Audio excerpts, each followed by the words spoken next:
I have two guest commentators in the studio with me for the rest of the program who will offer their perspectives on the news and talking points of the day. The political affairs commentator, Arise News analyst and head of mass communications at Bayes University in Abuja, Professor Abiodun Adeniyi is here, and the journalist, political affairs commentator and Arise News analyst, Dr. Constance Ikokwu, is also here. Thank you very much indeed. And let me start with you, Prof. We haven't seen you in a while.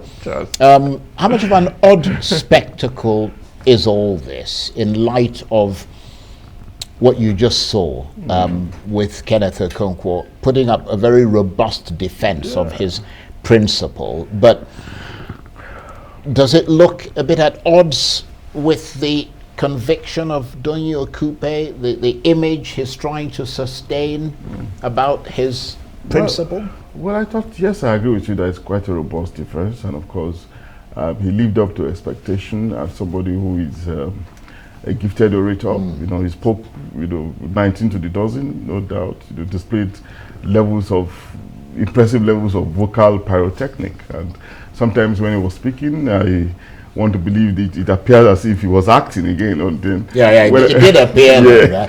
Actually, to be honest, I was completely rapt because he's a very watchable character. That's right, very interesting to listen to, very theatrical, at the same time very deep, very intelligent. His defense was very robust, and of course I enjoyed this analysis, no doubt. But of course we also know who Donyi Okupe is. He's not just starting today, he has a rich history behind him.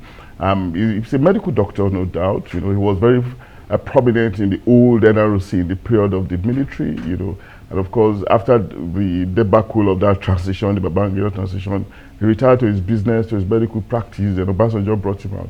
So he's been very, very prominent in our national political life, and a very intelligent person, no doubt. And this one is happening. Of course, we know what happened, what transpired in the period of President Goodluck Jonathan with the arms fund, So he got caught in the web, and here we are.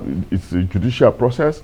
There's probably nothing we can do. The lines of appeal are very clear. Like Kenneth said, the lower court has made its pronouncement. The onus is now on him to go on to the higher court. And I thought he has done something noble, by stepping down from the position of director of DG of the campaign. That's a very noble, honorable path to take, and largely I see him getting a reprieve at some point. Of course, we cannot be prejudicial, but I see him going through the whole log, and probably at some point he might be able to get a reprieve. But in the meantime, he has done something nice, saying that he doesn't want to distract the campaign from proceeding, so he's going to step down. But everything Kenneth said, sometimes I also felt Kenneth was deep, no doubt, very intelligent. Sometimes I also felt that he was somewhat unkind on some of his the other political he kind of stuck the knife in, didn't he? Maybe we should excuse that within the realm of the times we were in, the period of campaign. But again, if you spoke to someone else, maybe from the PDP or from the APC, they will sound differently.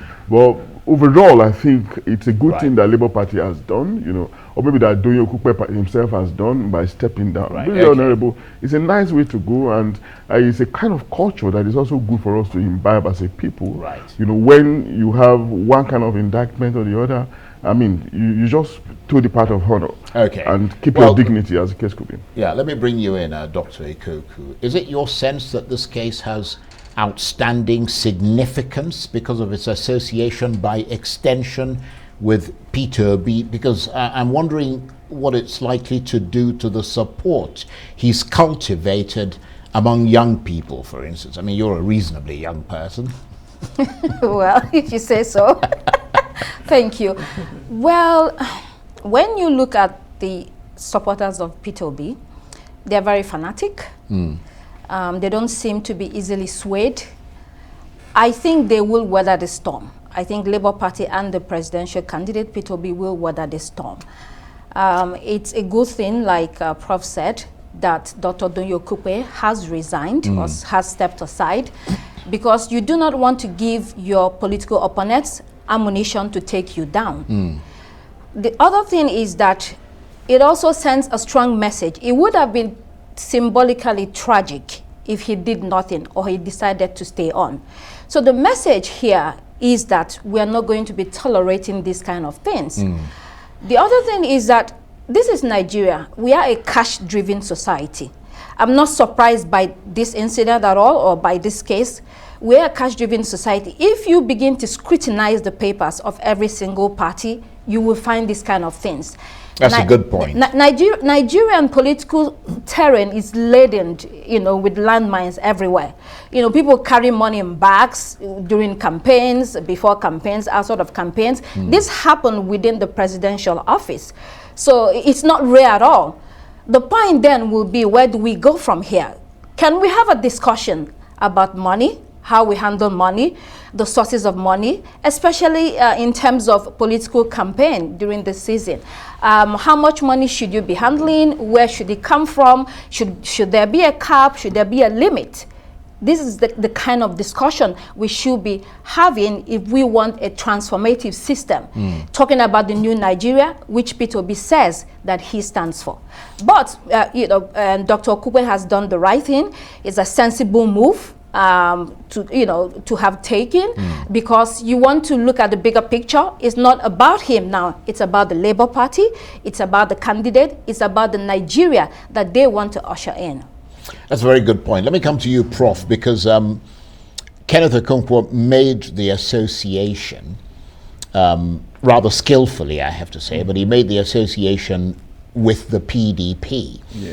And how much does this establish, beyond the potential stain on Peter Obi's image, the wider complicity of the PDP in corruption-related matters? Because all of this happened under their watch, and is a kind of reminder, as Kenneth was saying, of the rather extensive corruption that many people believe they presided over. Yeah, Charles, I think the issues are actually complex, rather they are intermixing, and it's going to continue for some time. What just happened is just a reminder of the fact that some of the downsides of the PDP administration in the 16 years that they held sway, are still being reviewed. It's not yet over. And of course, it reminds me of what lawyers say, that, crime is not status bad. It can continue for as long as possible. And of course, documents can be brought up anytime for people to come and answer for their infraction on processes and procedures, on rules, as the case could be. But having said that, I think it's just okay for us to also review our system, or for us to introspect and probably find ways of tidying up the way we do things, such that we shouldn't be reckless. We should be law-abiding in all situations.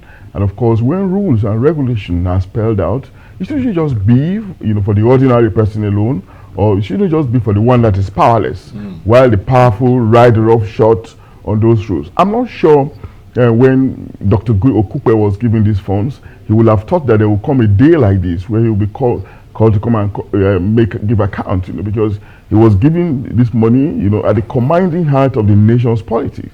But the presidency, the national security advisor, for instance, probably on the instruction of the president, he could not have imagined that there will come a day that he will be called to come and provide answer, and that's what we're saying, that, the laws shouldn't just be made for the regular citizen alone, it should also be made, for those who made the law should also be concerned about implementation. And that's why we'll repeat again for the opt-in time that the institutions of the state should be allowed to function. And when we're talking about institutions here, we're not just talking about the physical institutions, even the virtual institutions like the law. Very, very important. That can make the difference between development and underdevelopment, between progress and retrogression. But when man rules as against law, then again it becomes a problem. Perhaps it's another instance for us to introspect and reflect as citizens, and of course with the leaders at the throttle. Well, that's a good point. And the other question that he raised, which I'm not really going to get into, was whether or not this case can be seen as politically motivated. But let's move away from that and talk about another issue.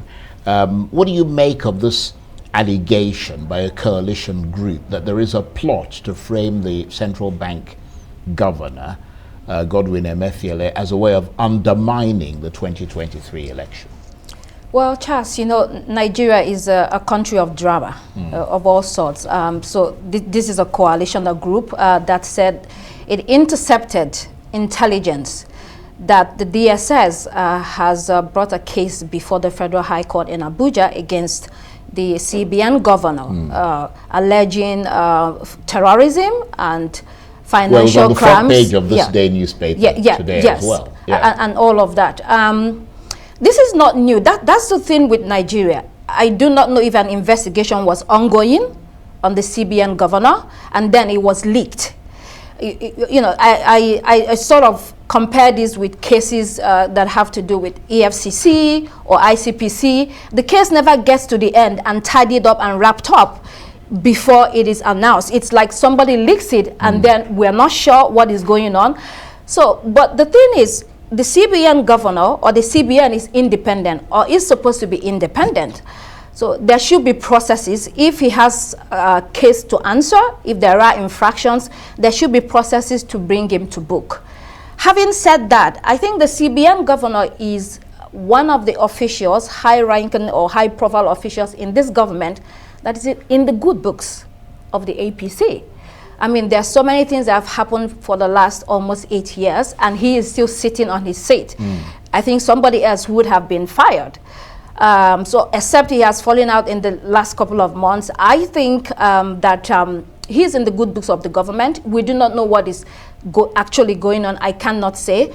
But in the following days, as the story unfolds, we might get more information. It might be also critical for the DSS to give a statement and clarify what the issue is. Yeah, that's a good point. And Prof, we've got about a minute or so left. Basically, the claim is that they're after him because of his monetary policies, which they said would prevent politicians from flooding the country with cash in order to influence voters in the election. Does that sound a bit far-fetched to you, or is it a plausible claim? Well, at the moment, because this is high-wire, high-stake politics, and sometimes it can be very good to be careful with this kind of situation.